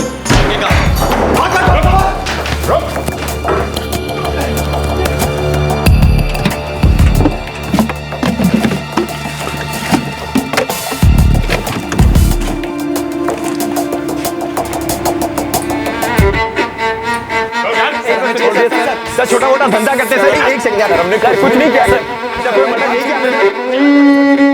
राजेश शिरोडकर एक सफेद मारुति 800 का ओनर था, जिसे पुलिस ने पहले क्वेश्चनिंग के लिए बुलवाया था। लेकिन उस वक्त राजेश ने पुलिस को चकमा दे दिया था, पर इस बार बच निकलने का कोई चांस नहीं था और ना ही अपने जुर्म को छुपाने का।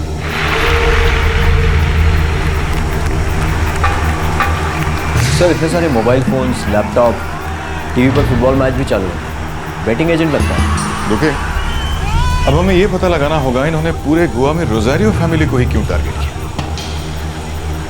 और इन्हें कैसे पता चला कि उनके लॉकर में क्या है, कितना है।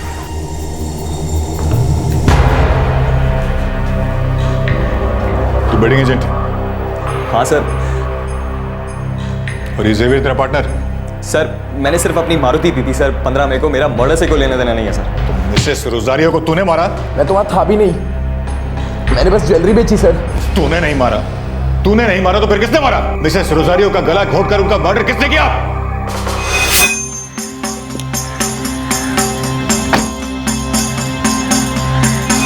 अंजुमन। अंजुमन नावेद है सर उसका नाम, मरगांव में रहता है सर। ये अंजुमन नावेद कौन है? रोजारियो फैमिली के साथ इसका क्या कनेक्शन है? और अटैक करने के लिए इसने रोजारियो का घर ही क्यों सिलेक्ट किया? घर उसने सिलेक्ट नहीं किया सर। तो किसने किया?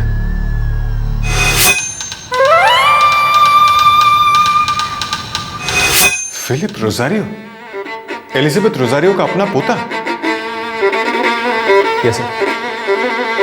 फिलिप और अंजुमन ने मिलकर ही एलिजाबेथ रोजारियो का मर्डर किया सर। फिलिप जानता था कि कैश और ज्वेलरी कहाँ रखी है सर।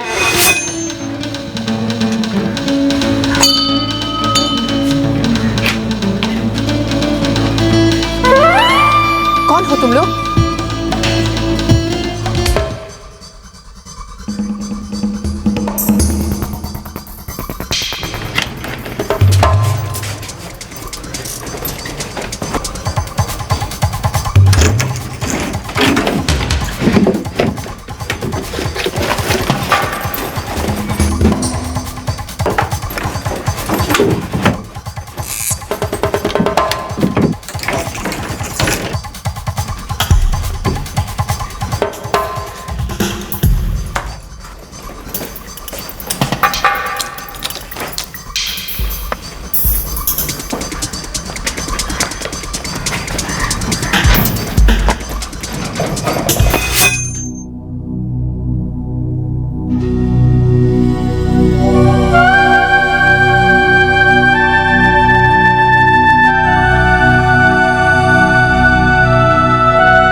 पीटर कल चलेंगे, आज मैं बहुत टायर्ड फील कर रहा हूँ। लेकिन ग्रैंडपा सैमुअल कह रहा था कि वो लव बर्ड्स एक और दिन नहीं रखेगा, किसी और को बेच देगा। उसको एक दिन और होल्ड करने के लिए बोलो ना सर।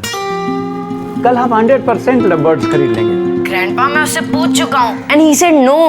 आप आज आ रहे हैं या नहीं? यस और नो? पीटर उसे एक्सप्लेन करो ना। Your grandpa is old man now. What old man? Nonsense. तुम कुछ ओल्ड वोल्ड नहीं हो। और अपनी यंग वाइफ के लिए तुम क्या लव बर्ड्स नहीं लेकर आओगे? गो चेकअप, गो गो गो। वो लव बर्ड्स मुझे आज ही चाहिए। दे आर सो ब्यूटीफुल है ना रे? Like you. ओके हाँ पीटर, मैं अभी लेकर के आता हूँ। फिर हम साथ में बैठ करके चाय पियेंगे। Yes sir. और आज मैं तुम्हें एक नई धुन सुनाऊंगा, तुम्हारे लिए बनाई है। Okay bye.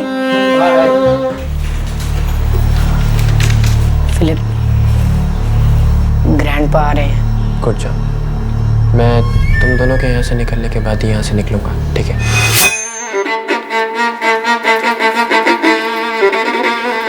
फिलिप, फिलिप, एक बार बोल दे बेटा, एक बार बोल दे कि ये सब झूठ है। बोल दे बेटा, टेल हिम, या टेल हिम।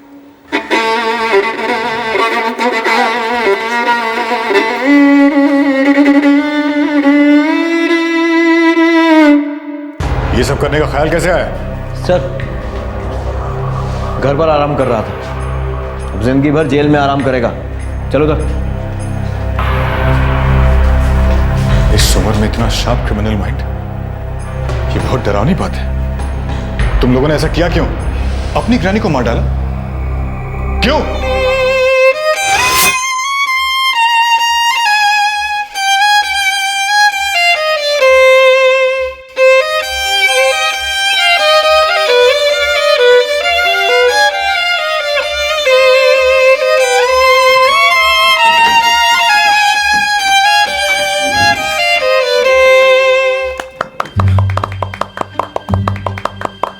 ग्रैंडपा, वो लेस्टर गोम्स वाला कॉम्पोजिशन बजाइए ना।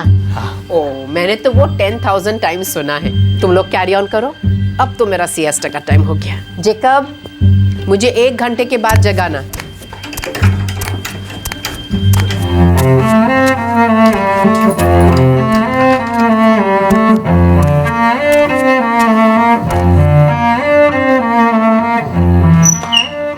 ग्राना, are you sleeping? Not sleeping रे, छोटा सा नैप। बस 1 आवर। ओके। अरे you go and enjoy first. एक बात बोलूं ग्रैना, जब ग्रैंडपा वायलिन प्ले करते हैं तो कितना ब्यूटीफुल लगता है ना। मैं तुम्हें एक सीक्रेट बताऊं, मुझे लव है ना तुम्हारे ग्रैंडपा से नहीं है, उनकी वायलिन से है। कितना अच्छा बजाते हैं। ओके, मैं चलता हूँ। मैं आई क्लोज द डोर, आपको डिस्टर्ब नहीं होगा। अरे नो, डोर क्लोज मत करना। अगर मैं म्यूजिक नहीं सुनूंगी ना तो मैं सो नहीं पाऊंगी। Keep the door open and okay. Okay.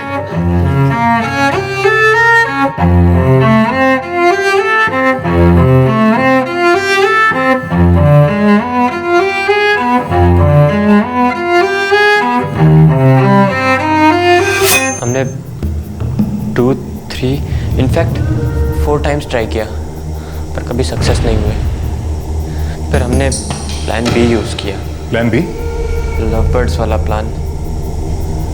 हमें मालूम था कि ग्रैंडपा लव बर्ड्स के लिए बहुत क्रेजी हैं और हमें लगा कि उनके घर से दूर जाने से हमारा काम और भी आसान हो जाएगा। और ग्रैनी को मारकर काम तो और भी आसान हो गया। मास्क पहनकर गला घोट दिया अपनी ग्रैनी का। क्यों फिलिप, ऐसी कौन सी जरूरत आ पड़ी थी पैसों की? नो फिल, अभी लास्ट क्रिसमस को ही तुम्हारा पॉकेट मनी बढ़ाया था। Now no more, okay? Last Christmas for Christ sake मामा, हर चीज का कॉस्ट कितना बढ़ गया है। इतने पॉकेट मनी में तो कहीं फेस हाइड करने की जगह भी नहीं मिलती। कुछ भी बाय नहीं कर सकते। Then don't buy son, simple. हम तुम्हारा सब नीड्स पूरा करते हैं और लग्जरी के बिना भी तुम मैनेज कर सकते हो। मैंने किया, तुम्हारी मॉम ने किया, मेरे पेरेंट्स ने भी किया। शीट कॉडी के अलावा कुछ नहीं था हमारे पास। इतना सा करी, इतना सा rice and just 1 piece fish, that's it. Again dad, not the same lecture. आपकी जनरेशन शीट कोड़ी और सिंपल लाइफ से खुश थी, बट नॉट अस। हम बड़े हो गए हैं। आई एम 17 और पीटर 15 का है। सो प्लीज हमें भी थोड़ी इंडिपेंडेंस चाहिए। इंडिपेंडेंस मांगने से नहीं मिलता सर, उसको अर्न करना पड़ता है, उसको कमाना पड़ता है। और तुम दोनों अभी मैच्योर नहीं हो। पेरेंट्स को बैक आंसर करते हो, पेरेंट्स को रिस्पेक्ट नहीं करते। कॉस करते हैं मॉम, बट आप हमारे नीड्स को नहीं समझते।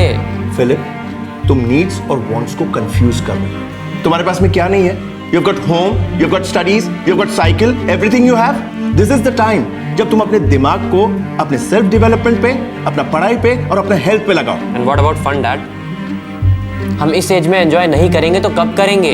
And for God sake, enjoyment free में नहीं आती, उसके लिए पैसे लगते हैं। इसलिए प्लीज आप लोग हमारी पॉकेट मनी इंक्रीज करिए। अगर हम अफोर्ड कर भी सकते तो मैं नहीं करता। और मैं भी नहीं। It's not the question of affording. Question ये है कि क्या हम इनकी लाइफ को डिसेंटली और अच्छे से जीना सिखा पाए हैं या नहीं। रहने दो सिल्वेस्टर, टाइम इनको सिखाएगा what is right and what is wrong.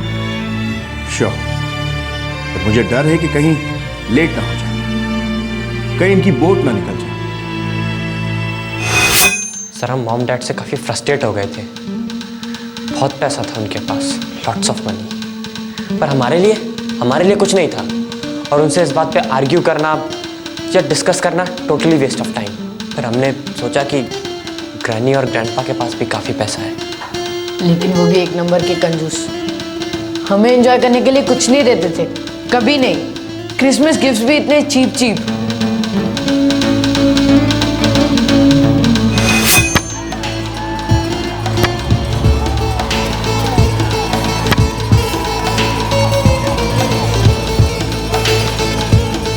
यार तुम दोनों रोजारियो ब्रदर्स, भीख मांगना बंद करो और खुद के पैसे कमाओ। क्या करें, नोट्स की जेरोक्स कॉपीज बनाए क्या? नहीं यार, 10 रुपया डालो 100 निकालो, 100 डालो 1000 निकालो। लेकिन मनी कहाँ डालना है? मेरा एक दोस्त है राजेश शिरोडकर, अराउंड 11 पक्का जीत रही है, बड़े नोट लगा दे। कौन है ये? बुकी बोलो, बैटिंग एजेंट बोलो, वो आज तक एक भी मैच नहीं आ रहा है। उसका हर रुपया 100 बन जाता है। पैसों में स्विमिंग करता है ये। तूने कभी उसके थ्रू कमाए हैं क्या?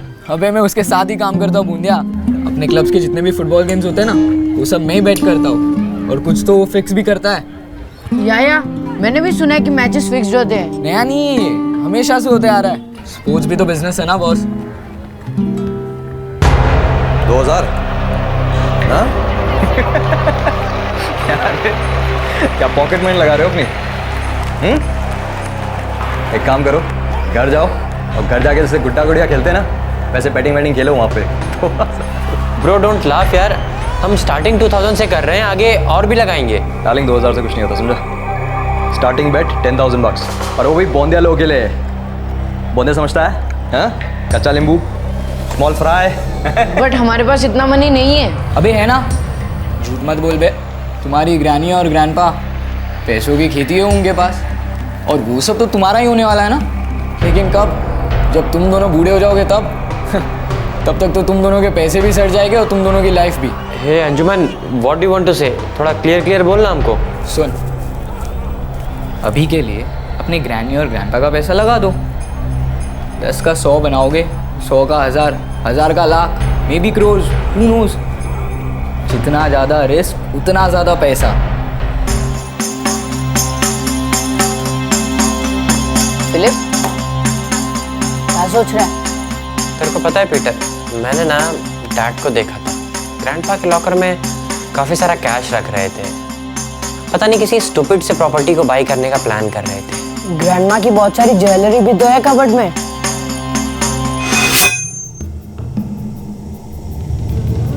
पैसे चुराने के प्लान्स फेल हुए तो तुम लोग और फ्रस्ट्रेट हुए, फिर सोचा ग्रैंडमा को ही मार देते। हाँ?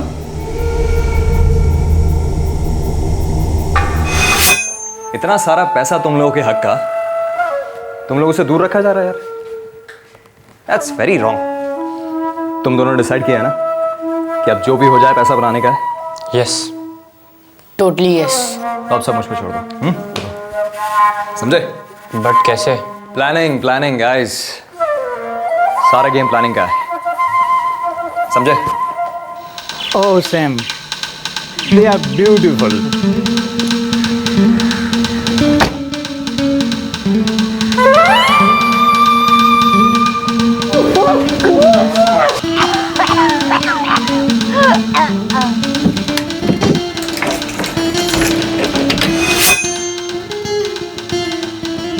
ग्रैनी के घर जाने से पहले मैं अपने दोस्त साइमन के यहाँ गया। वहाँ पर मैंने उसे बिना बताए मैंने अपना मोबाइल उसके बाथरूम में रख दिया।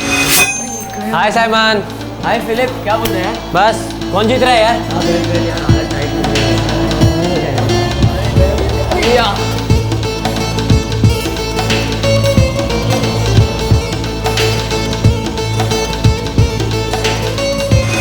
फिर सारा काम हो जाने के बाद मैंने ज्वेलरी एक बॉक्स में करके साइमन को दे दी।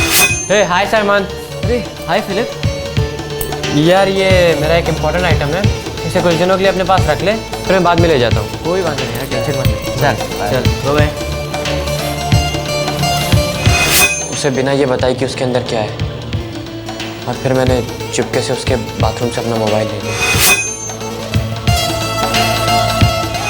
हमने थोड़ा वेट किया आप लोगों की इन्वेस्टिगेशन ठंडा होने तक का, और फिर जैसे राजेश ने कहा था, हमने सारी ज्वेलरी जेवियर को सेल कर दी।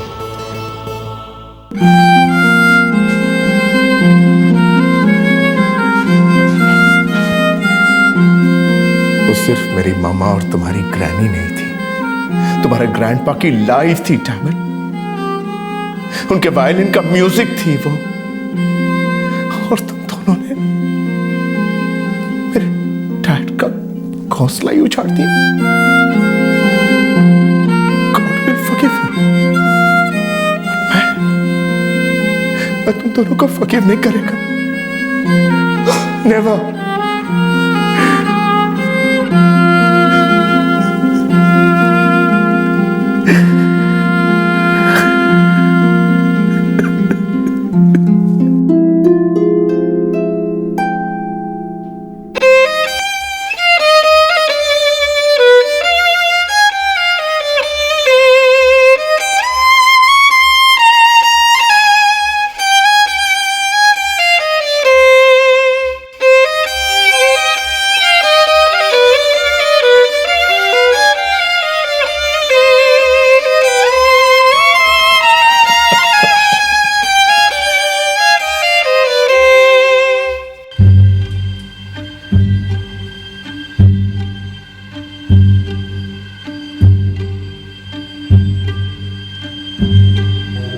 पोतों ने मिलकर अपनी दादी माँ की हत्या कर दी। पूरी संभावना है कि इस दादी माँ ने इन दोनों लड़कों की उंगलियां पकड़कर उन्हें चलना सिखाया होगा, मिठाइयों और कहानियों से उनका लाड किया होगा। फिर इन दो टीनेजर्स ने अपनी दादी माँ की हत्या क्यों की, पैसों के लिए। 17 वर्षीय फिलिप और 15 वर्षीय पीटर बेटिंग में पैसा लगाकर लाइफ में सेटिस्फैक्शन चाहते थे। लाइफ में सेटिस्फैक्शन, क्या आज की जिंदगी में कोई परमानेंटली संतुष्ट हो सकता है? फलसफे और फिलॉसफीज अपनी जगह पर, लेकिन दुनिया का सबसे इम्प्रैक्टिकल फूहड़ गवार इंसान भी अच्छी तरह से जानता है कि सेटिस्फैक्शन की कोई सीमा नहीं, लालच का अंत नहीं और ललचाने वालों की कोई कमी नहीं। कंज्यूमर गुड्स, लग्जरी गुड्स, इसका सबसे बड़ा मार्केट है बच्चे, टीनेजर्स और युवा पीढ़ी। और ये ग्रुप मार्केटिंग और एडवर्टाइजिंग को सबसे पॉजिटिव रिस्पांस भी देता है। फास्ट फूड, डिजाइनर कपड़े, जूते, सेल फोन्स, कंप्यूटर्स, महंगे स्पोर्ट्स गियर और यहां तक के पॉश स्कूल्स और एजुकेशनल कोर्सेज, हर चीज में, हर क्षेत्र में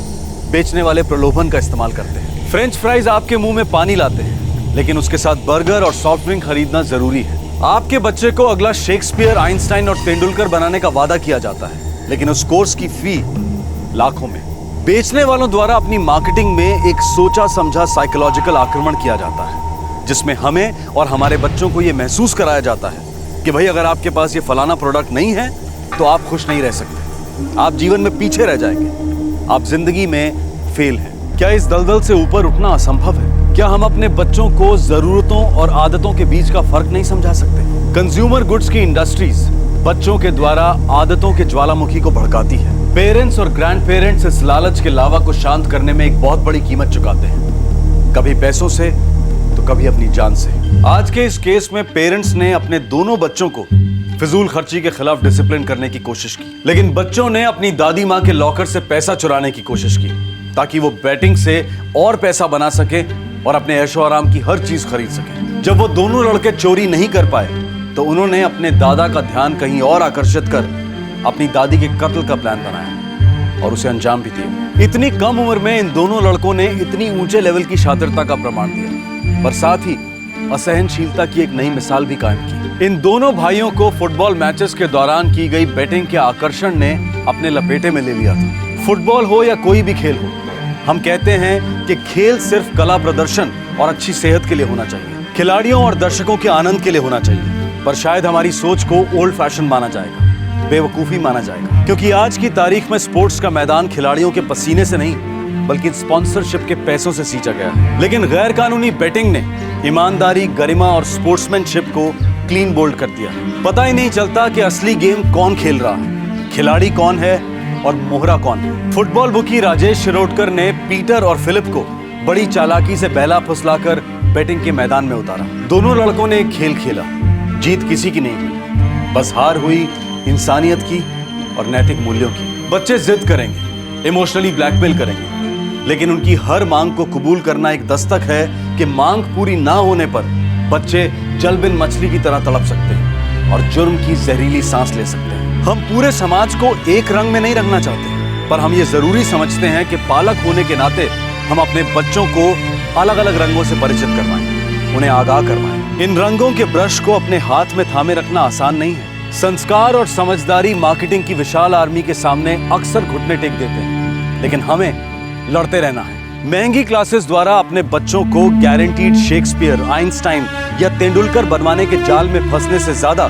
बच्चों को इन महापुरुषों की जीवनियों से इंट्रोड्यूस करवाना ज्यादा सेंसिबल होगा। गांधी जी का एक मंत्र था, सादा जीवन उच्च विचार। इस मंत्र की अहमियत शायद आज के जमाने में सबसे ज्यादा है।